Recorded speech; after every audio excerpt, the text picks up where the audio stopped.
Hey, this is Steve Morrison of Errant Adventures, and I'm joined by my friend and collaborator, John from Tale of the Manticore, and we are here to bring you a special combination actual play narrative drama. John, what the heck are we doing here? Well, this is something we've been talking about for a while, Steve, and I'm a fan of your show, you're a fan of my show, and we thought, what would happen if we kind of just smashed these two shows together and saw what kind of ridiculous beast came out of it?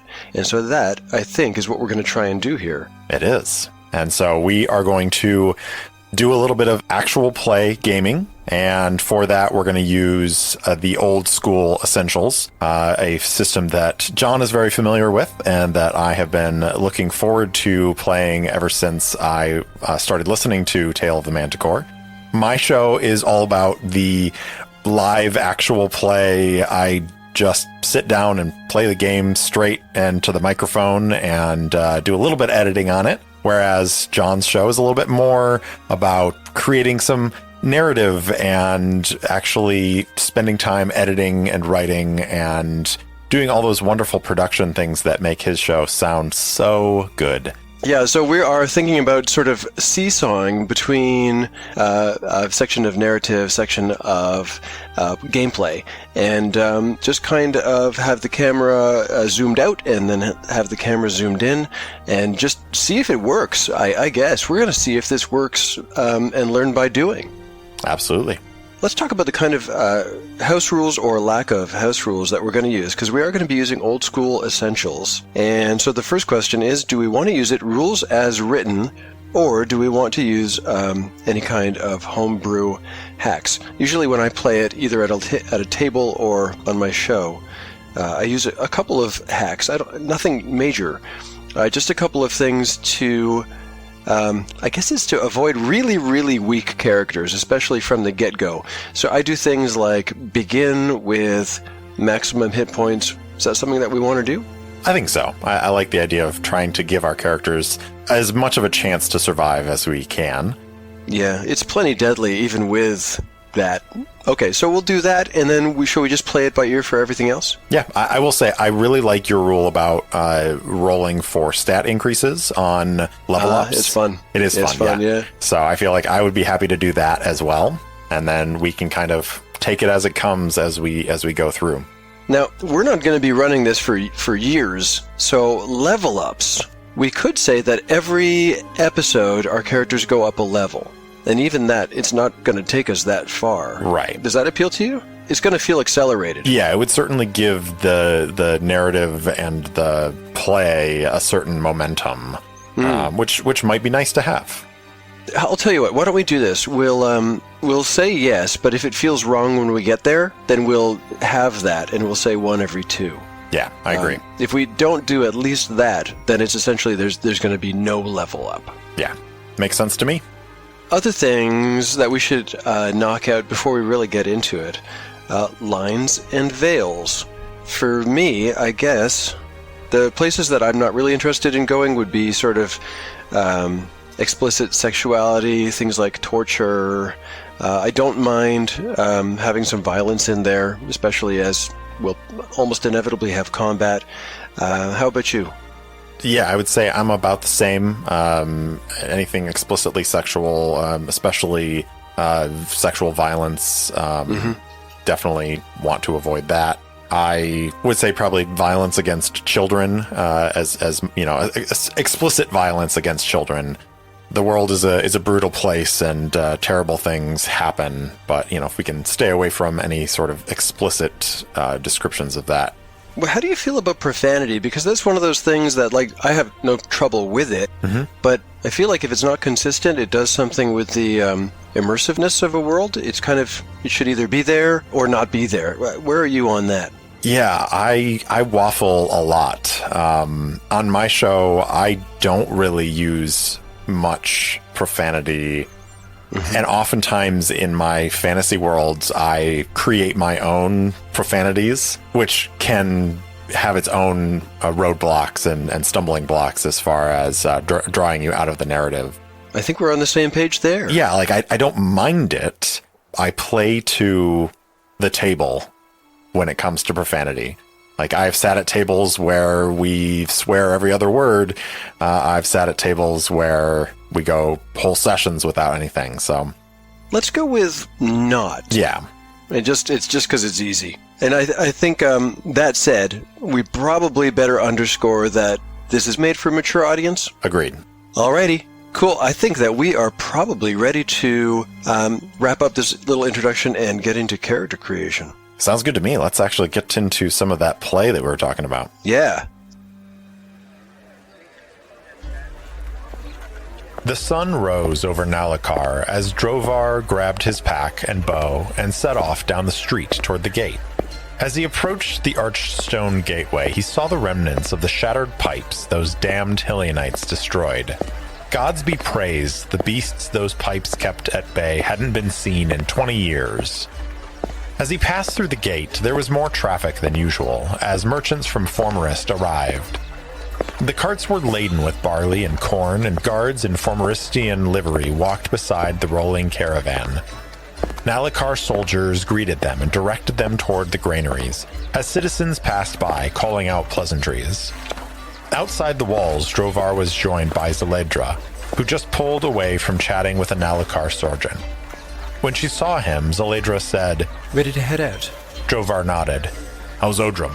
She glanced back at the sergeant and shrugged. "The Hylianites have been quiet since making their move, and the grain delivery is on time, which puts everyone at ease.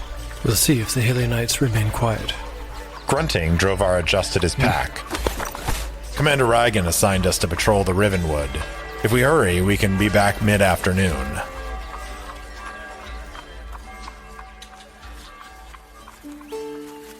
They left Nallukar behind as the sun traversed the sky, turning the air warm and humid. The Rivenwood, an ancient dense forest, extended from the plains outside Nallukar and stretched up the mountain, separating Nallukar from Formerist. The main road continued along the edge of the forest, while a single dirt path branched off through the Rivenwood and skirted the edge of the mountain, connecting the two settlements.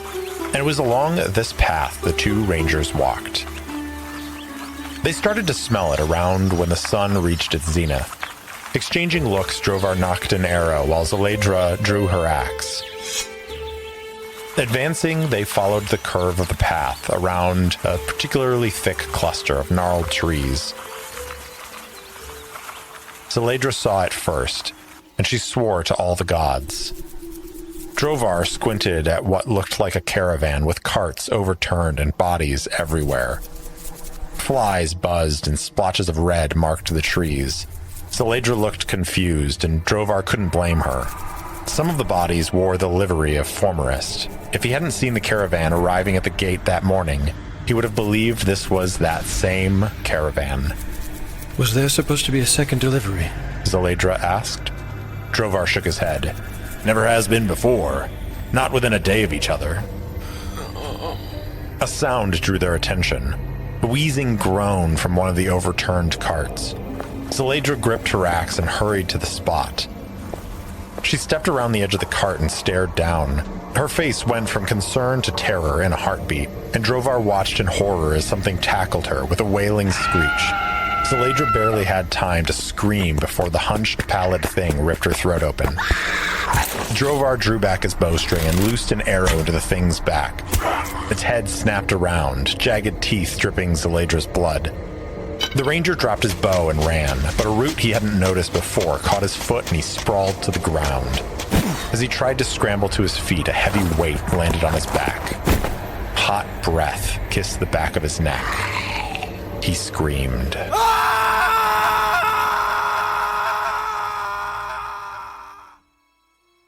what are you feeling for our attribute rolls? Do you want to go straight 3d6 down the line, or do you have a preferred method? I am happy to play in your playground here. I'm trying to think if I've ever done 3d6 just straight down the line, so I kind of feel like I want to do that. Okay, let's do it. Let's do it and see what we get.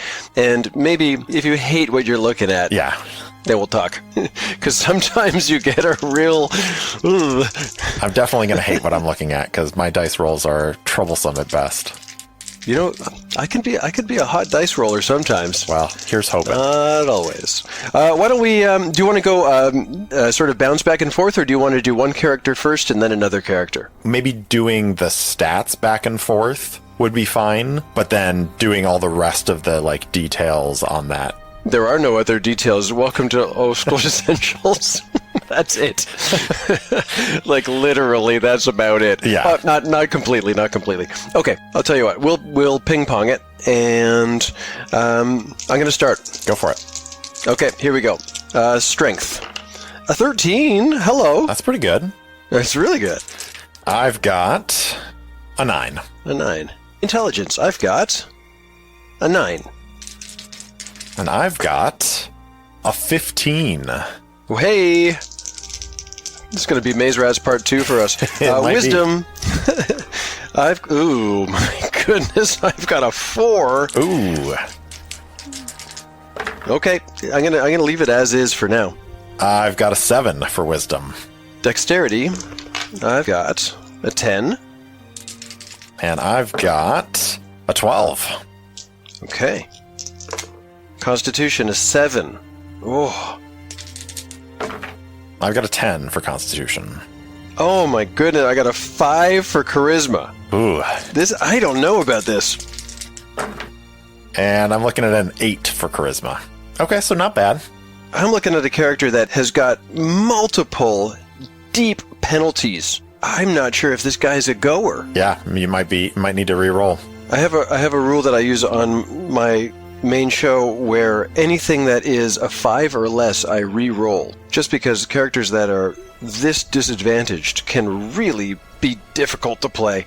Should I just go ahead and use that rule? I'm just going to go ahead and use that rule. Because the alternative is you just re-roll all the stats. Yeah, and we just ping-ponged it, which make it really, really difficult. Really annoying. All right, here we go. Oh, okay. I got a 14. Which stat were you re-rolling? I guess I was re-rolling Wisdom. Okay. And then I've got a second that's a 5 or below. And that gives me a 12. Okay, this is a much better array. Yeah. Where I've got 2 bonuses and 1 penalty. Good. Okay.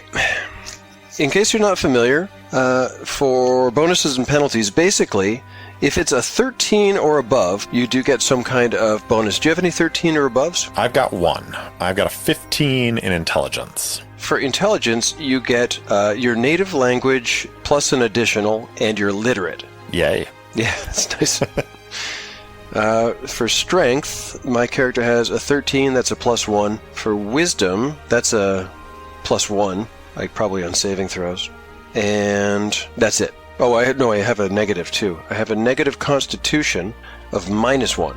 All right, my character's already kind of taking shape as to what they are. I'm looking at either a cleric character or a fighter character, but probably a cleric makes sense. Yeah. So I've got a cleric, and I'm going to say that constitution is the result of some kind of past injury. I don't know what that's going to be, but I'm somehow, lamed. I probably walk with a limp or something like that. Maybe I'm a bit slower. Good. Your character is probably a magic user. Probably. But doesn't have to be. I feel like with that 14 in intelligence, it makes sense to go with magic user. They could also be like a leader, like an officer, right? That would make sense too. Yeah, but with my strength being a 9 and dexterity being a 12, I don't get any bonuses from any of those. Still, it's average. I could see an officer who doesn't do as much frontline type fighting having a lower strength. I guess the question is, what kind of character sounds like more fun? I mean, I guess I could also potentially go elf. Yes. That would be intelligence and strength as prime requisites. It's not a terrible idea, actually, to go with elf, because then we're going to get a kind of a nice breadth of skill sets. Yeah. All right, I'm going to do that then. Okay. Let's go elf. So your elf is going to take 6 hit points as their sort of class maximum. And for anybody who's not versed in the OSE, they use race as class. So elf is a class, but it's basically a fighter magic user. Let's see. My first level cleric does not get any spells, so that's easy. Yep. If you want to choose one, I can give you the list, or you can roll randomly, and we'll just make sure that you don't get any of the ones that don't translate into podcastery. Yeah. Because there's a few that just don't. I don't know. Do you want to embrace the chaos, or do you want to choose one? Absolutely want to embrace the chaos. All right. It's a D12 then, and if you get a whammy, I'll have you roll again. All right, here we go. Rolling for spell. A 12. Okay, it's an interesting one, especially for podcastery. Can you guess? It's ventriloquism. Oh, interesting. Do we want to decide sort of how we know each other? My feeling is that the thing that makes sense is a patrol doesn't come back. Yeah. And we might be the B patrol that set out to find out what happened to them. Would they send 2 people, or do we want to say that we're 2 people leading a small force of red shirts? Do we want to do that, or do we want to do like a patrol of 4 and each run 2 characters? We can do that for sure. Do you want to go ahead and roll up those other 2 characters now? I kind of feel like, rolling characters is so easy and fun. It's so fast. Oh yeah, I almost forgot. I have to name my guy. This I did in advance. I am going to play a male character just because you don't want to hear me try and do a female voice the whole time. It's painful. So my guy's name is Vidar Astra. I was not good and did not prepare ahead, so I need some elf name here. How do you feel about Karathir? That's Elvish for Carrot Top. He is a redhead, it's...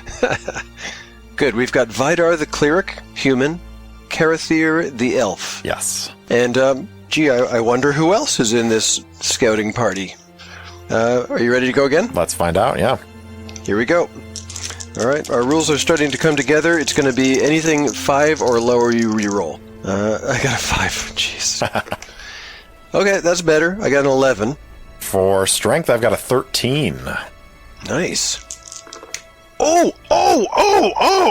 This never happens! I got an 18! Yeah. On 3d6! This may be our magic Oh my user. gosh. It's gotta be. Oh my, I think that's happened twice. Yeah. In the last 3 years. That's since amazing. I picked up the hobby again. All right, my intelligence, 7. 7. Well, my character promises not to talk down to your character much. All right, wisdom. 6. All right, there's my hubris. Coming right back at me. I've got a 12 for my wisdom.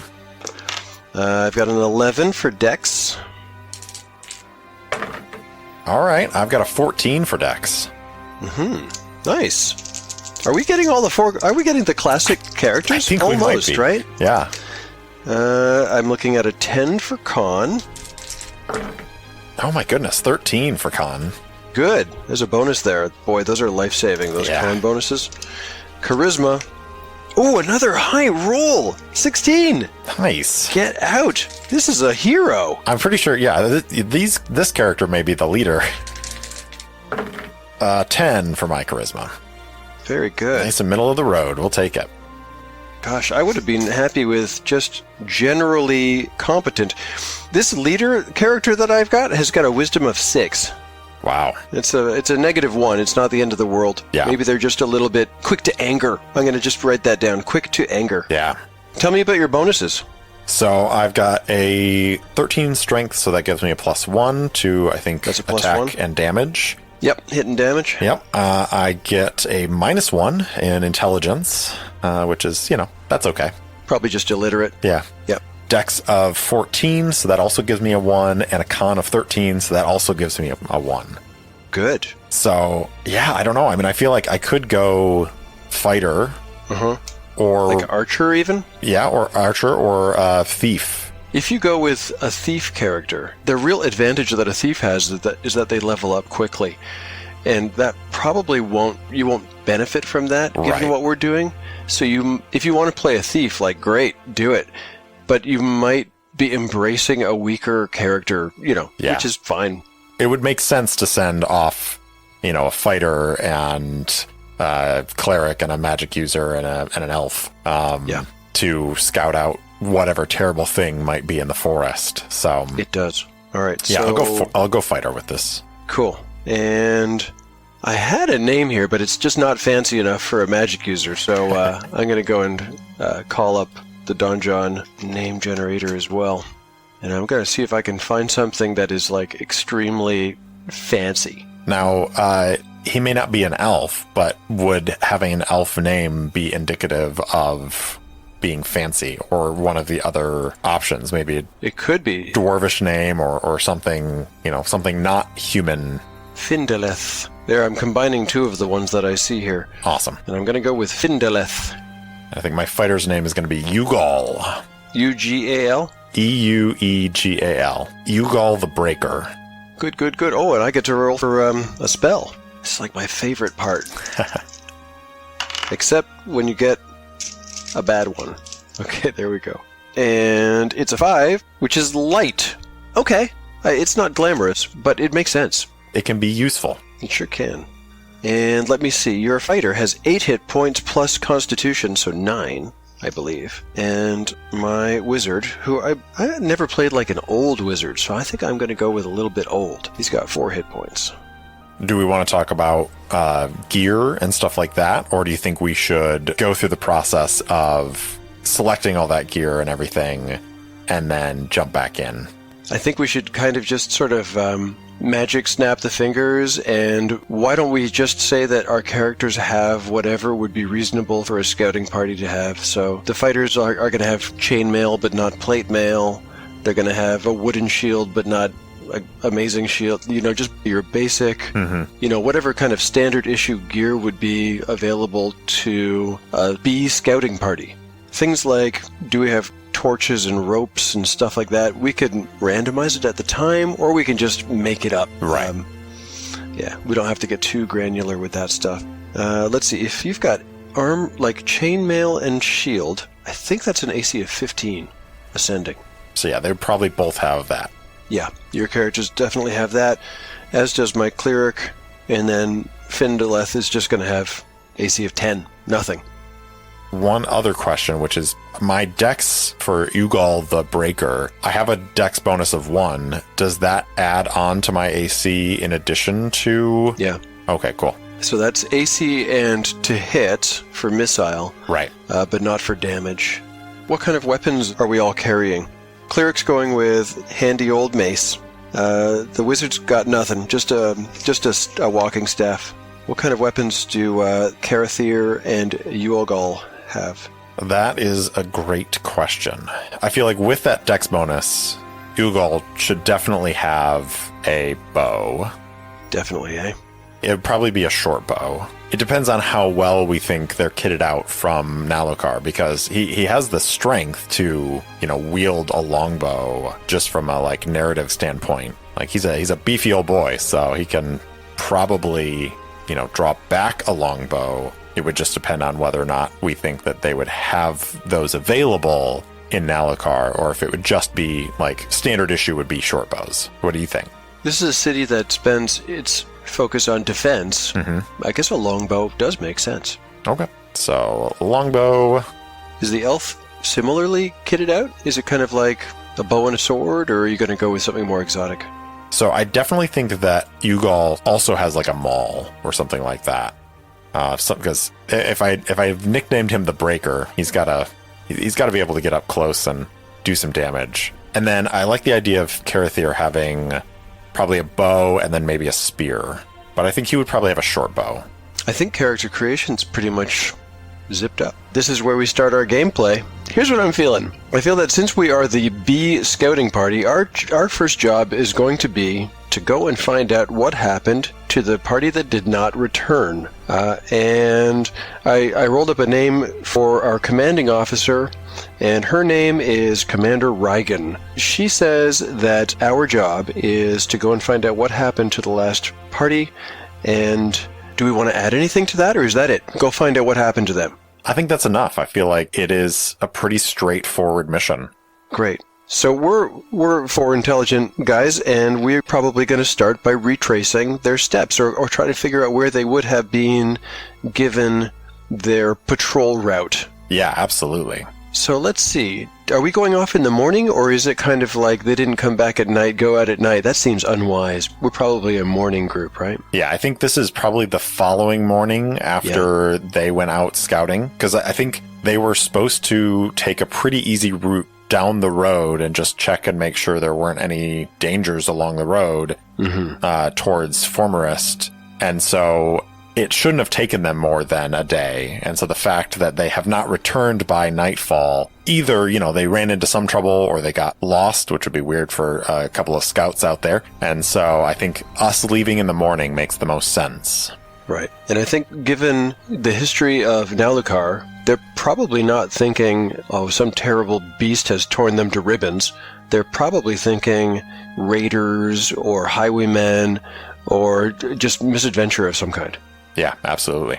All right. So we're not going out there expecting to get into some kind of knockdown fight. No, we are just on the road looking for signs of our fellows and any sort of trouble that might be something that they either couldn't handle or, tried to, or maybe they got captured. Who knows? Now, do you imagine that we're going out on horseback or on foot? I think we're on foot. Okay. So we're on foot. We're probably traveling fairly light, carrying our weapons and like minor pack full of equipment, that kind of thing. Yeah, I think maybe like a day's worth of rations. Right. We're expecting to go out, maybe even 2 days. It's like, go out, maybe we have to look around a little bit. The expectation is that we're going to find them probably dead, but we're hoping that that is not the case and that we find them living, or at least find some sign of them. Right. Okay, so we're heading out to the south, we'll say. And, the hours pass, and finally we get to the point where we believe their patrol would have come by this area. So we've gotten far enough out that we believe that we're somewhere along their patrol route. I think at this point it makes sense for our characters to look for some evidence of their passing. Yeah. Do we want to say that one of our characters has some ability to look for tracks, that kind of thing? Should we just make a roll against a table and see if we can find any evidence of passing? I think that makes sense. We've got a couple of scouts out here, and we've got an elf. Elves are good at everything. They are the superior class. Easy now. All right, what do you think? It could be like checking for secret doors, which would mean that our elf would have a 2 in 6 chance. Should we just make it as simple as that? We should definitely make it as simple as that. Do you have a D6? There's the real question. I do have a D6, and I am rolling it now. I want to get a 1 or a 2, correct? Yeah. I got a 2. Hey, I think we do find evidence of their passage then. Okay. How old is it, do you think? Well, it's got to be a day. It's a day. Yeah, a little less than a day. Are we at the edge of the forest and on the road? And so we find some, maybe some signs that they stepped off the road and maybe took a break and had some food. And so there's maybe an area of ground that's some grasses that have been trampled down a little bit and some obvious signs of, whatever hardtack bread that scouts carry. Right. A trail of breadcrumbs. Yeah, and I think Karathir is, sort of crouching down, looking at it, and then sort of holds up the piece of bread and sort of crumbles it in his hand and is like, they were here. They must have gone into the forest. So I think we should probably follow them. All right, so we're going to leave our path. We're going to leave the sort of relative safety of, I guess, being in sight of home and being on the road and being on the probably foothills or hills, and we're going to get into the woods. The road splits off, and definitely Findolith has studied their route and knows that they would have continued on the outside of the tree line, but if you're right, Karathir, they've gone into the woods. Why would they have done that? It doesn't quite make sense, but I can see no other alternative than that they entered into the woods, that they followed the trails deeper. Perhaps your acute sense of hearing might offer a clue. That's another 1 in 2 on a 6, again, for an elf or a thief. Here we go. I got a 4 this time. Is it silence or is it birdsong? I think that because of what may be in the forest, that silence makes almost more sense. It does, right? Yeah. So even though you don't hear anything, that means something too. I think the thing that Carathir does not hear is the thing that, may be what gives us trouble. The thing that all of us notice is the fact that it is weirdly quiet on the edge of this forest. A forest that is usually teeming with life, and there's silence. All right, so I guess we make the decision together to go inside, but this is probably a weapons-drawn kind of situation, right? Agreed. I think Ugal draws out his bow and sort of tests the draw a little bit and is like, we go into those woods, but we keep our eyes open. There are true dangers in the woods. Keep an arrow nocked, both of you. I like it not. Something feels amiss. That's going to be my cleric, Vidar. I think since I have a cleric, I'm going to have to come up with some kind of deity. I'm going to the donjon. Female dwarf names. How do we feel about Ugmar? Ugmar is good. Do you want Divine Domain from Maze Rats? Sure. Judgment. Ugmar's Judgment. Oh, that's cool. Yeah. Not necessarily a war cleric, but, a cleric of justice, a cleric of... He's a bit of an inquisitor or some kind of upholder of law kind of guy. Yeah, okay. Yeah. Which makes sense, right? I mean, we're scouts for the city. Yeah. We're going to go inside, and we're making our way through this woods. Does the woods... Obviously, it sounds strange. Other than that, do you think it looks like a normal woods, or do you think it's got something tainted to it?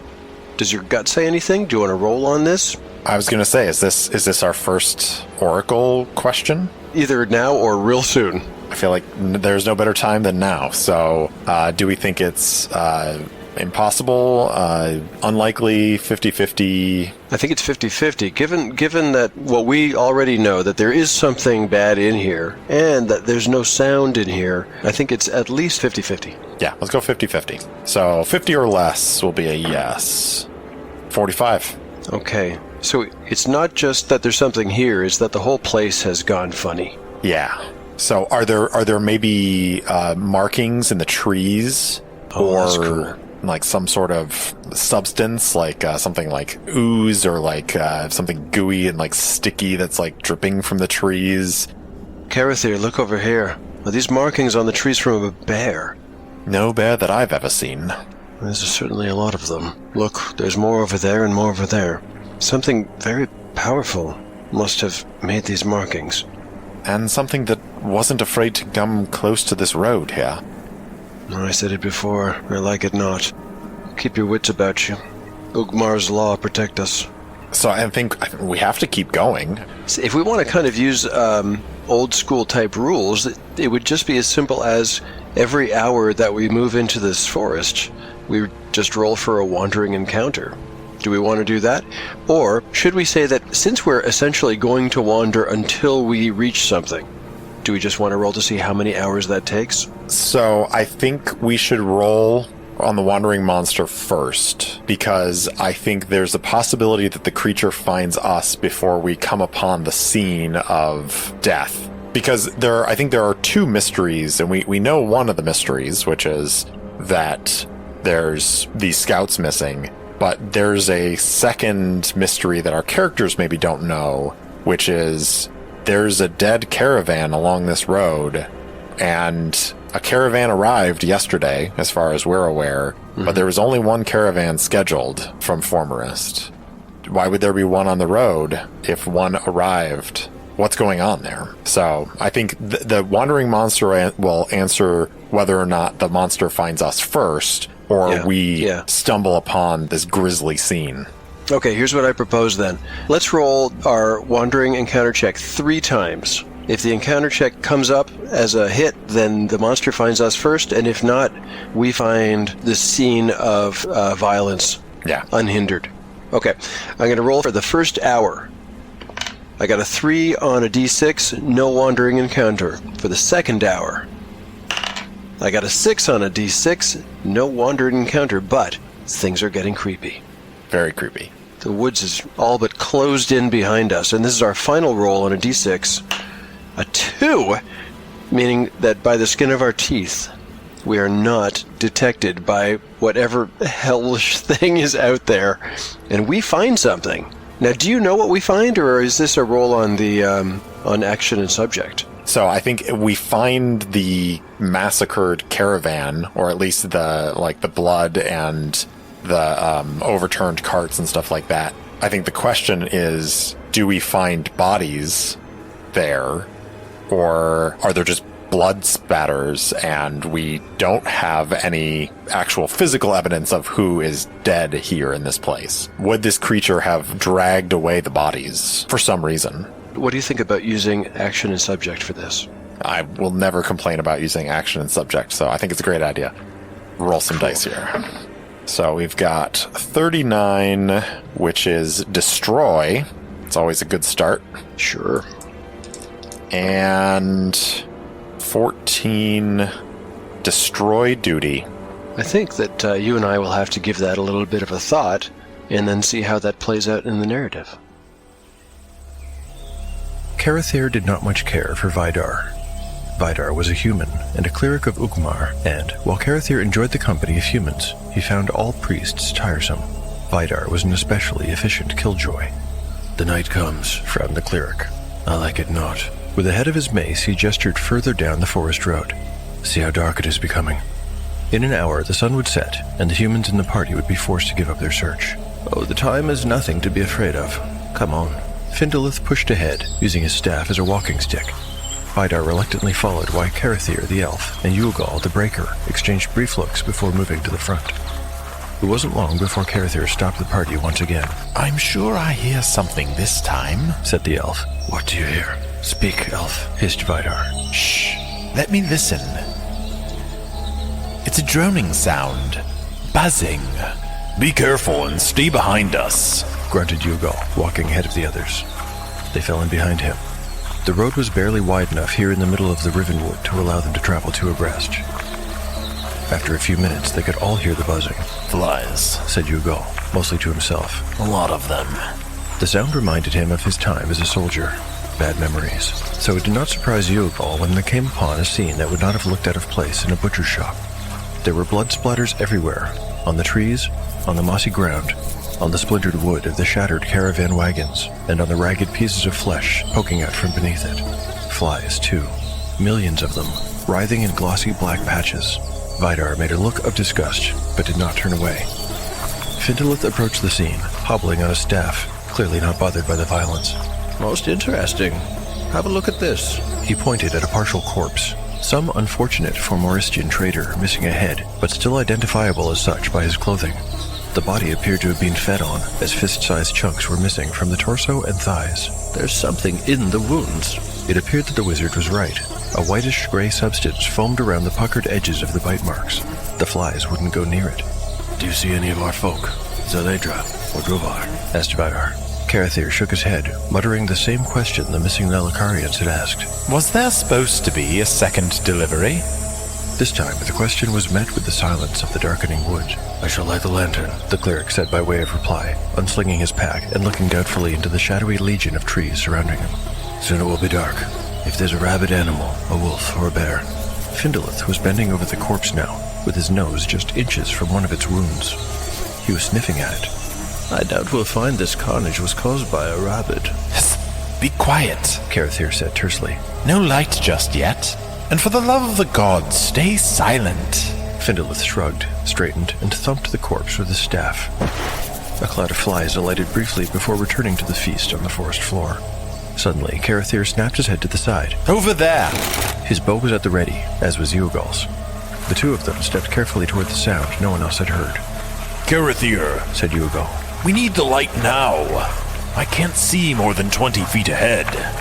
"Have it your way, then," said the elf, frowning. "Cleric." Vidar struck a flint a few times, and presently a yellow glow bloomed from his hooded lantern.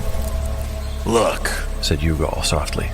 He pointed with his boot because his hands were occupied holding his bow. Now that there was some light, they could all see it. Something had been dragged off the road and into the trees here.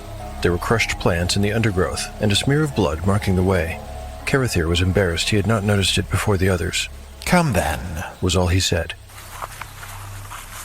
They followed him off the relative openness of the road and into the thick darkness of the trees. It was impossible to move quietly, so after a few steps they didn't even try. Anything within half a mile would have hurt them.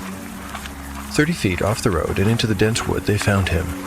Drovar was sitting with his back against a tree. His chest rose and fell quickly but faintly, and this was the only evidence of life. The man's mouth hung open, and his eyes, also fully open, stared right through the approaching party of his countrymen. Drovar, Vidar called out. we're here now. You are saved. There was no point in whispering. Still, Vidar flinched at the way his voice cut sharply into the quiet of the woods. Drovar did not react to sight or sound. He sat and stared and breathed shallow breaths. At first, he did not appear injured. Perhaps he was in shock. Ugal had seen it happen to men before on the battlefield. Their bodies would be intact while their minds were broken. But it was Findolith who noticed it first. Look, the back of his neck. How interesting. Interesting was not the word any of them would have chosen. Drovar did not stir when Vidar came closer with his light. The warrior continued staring straight ahead. Some kind of growth seemed to be attached to the back of the man's neck, a rooty brown thing, a mass of fibrous tendrils embedded in his flesh. Oh, that can't be a good thing, Suggested Carithir, stepping back and lifting his bow. Vidar apprehended the elf's intentions and held up a hand. No, Carithir, do not. We have our orders from Commander Reigen, and our laws are clear. Citizens of Nallukar do not commit murder outside of self-defense. Almost as in response, Drovar stirred.